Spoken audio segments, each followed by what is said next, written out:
Welcome to today's Explainer, where we're bringing you a completely fascinating scholarly debate about one of the most famous narrators in modern literature. We're looking at Kazuo Ishiguro's masterpiece, The Remains of the Day, and specifically, we're going to unpack the mind of its deeply complex narrator, the butler, Stevens. We've gathered insights from an imaginary roundtable of leading Ishiguro scholars to break down exactly how this character's mind works. So, let's just get right to it. Okay, let's dive into this brilliant question because it really sits at the very heart of the novel. You know, when you read The Remains of the Day, you are entirely inside Stevens' head. You see the whole world through his extremely formal, carefully polished lens. But as you read, you start to notice this really jarring disconnect.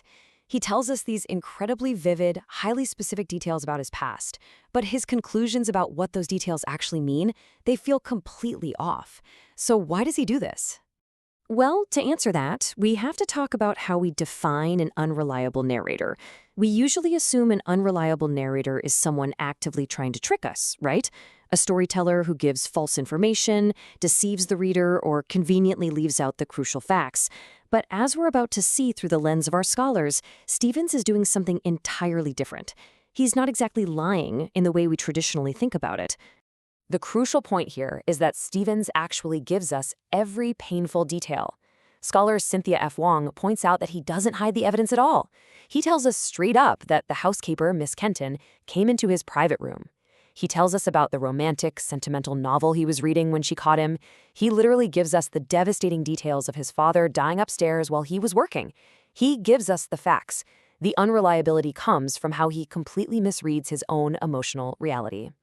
Think about the sheer disconnect here between the devastating realities he experiences and the incredibly sterile excuses he invents to survive them. He reports dismissing Jewish maids, reading a romantic novel in secret, and his own father actively dying upstairs. Yet he somehow interprets these deeply emotional, life-altering events as mere professional duty, practicing his English, and a triumph of service. It's a massive, staggering psychological gap. Scholar Kathleen Wall really hits the nail on the head with this dynamic. As she points out, Stevens isn't a liar in the traditional sense. He doesn't say this never happened. Instead, he essentially tells the reader, this happened, but it did not mean what you think it meant. He's a man desperately attempting to control the narrative of his own memories, acting almost as his own spin doctor, just to keep his professional identity intact. And this builds into something even more fascinating.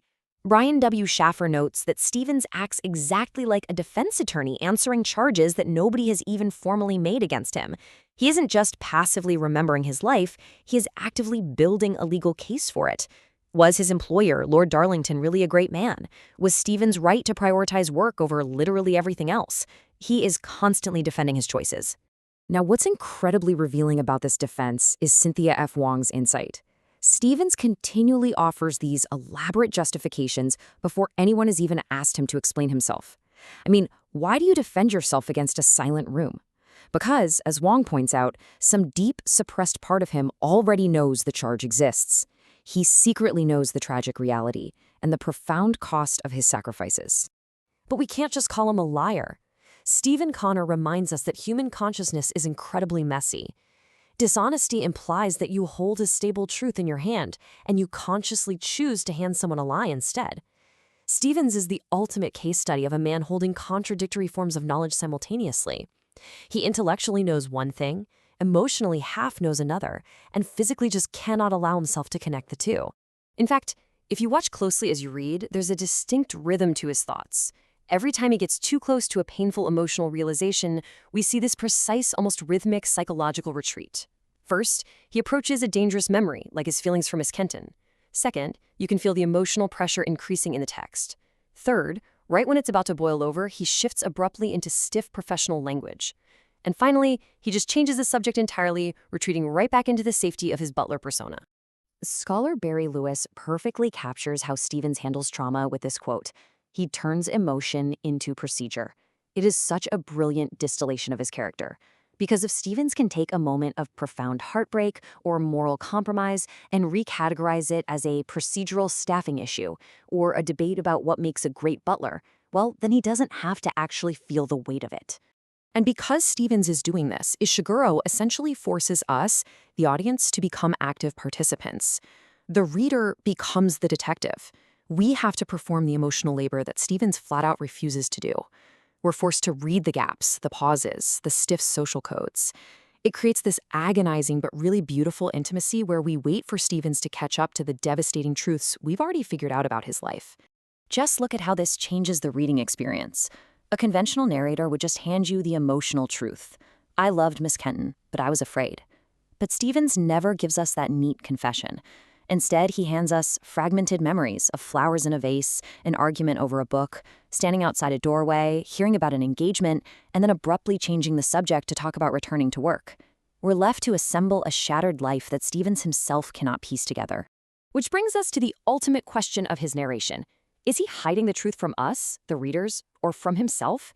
The scholars agree that the reader is almost incidental here. Stevens isn't trying to trick us. He is frantically trying to maintain a version of his life that he can actually survive living in. If he admits the truth, his entire identity collapses. And this leads to the tragic paradox of the novel.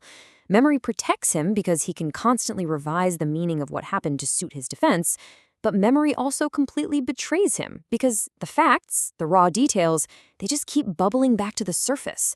His own memories act as the prosecution, refusing to stay neatly inside the professional interpretations he tries to force upon them.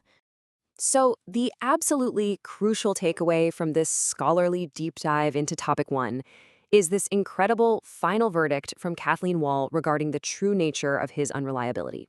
Let this sink in for a second. Stevens is often reliable about what happened and unreliable about what it meant. It's not the facts that fail him, it is his courage to face their meaning.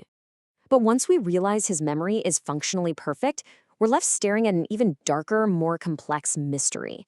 Why does he need the meaning to remain hidden?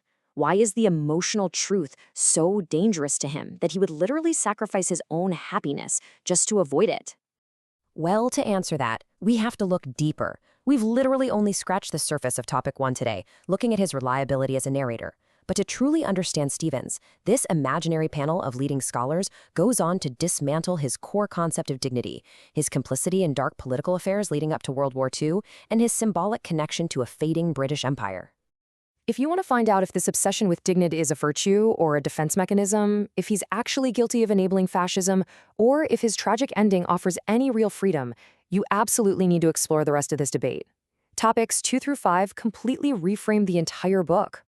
You can read the rest of this fascinating explainer by visiting imaginarytalks.com/the remains of the day explained by leading Ishiguro scholars. I promise you, exploring the rest of this conversation will completely change how you view Ishiguro's masterpiece. And as you click over to read the rest of the topics, I want to leave you with this final provocative thought to ponder about your own life's narrative.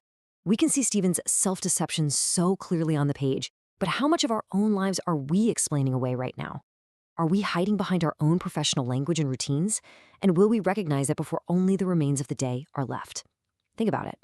Thanks for joining me for this explainer, and keep learning.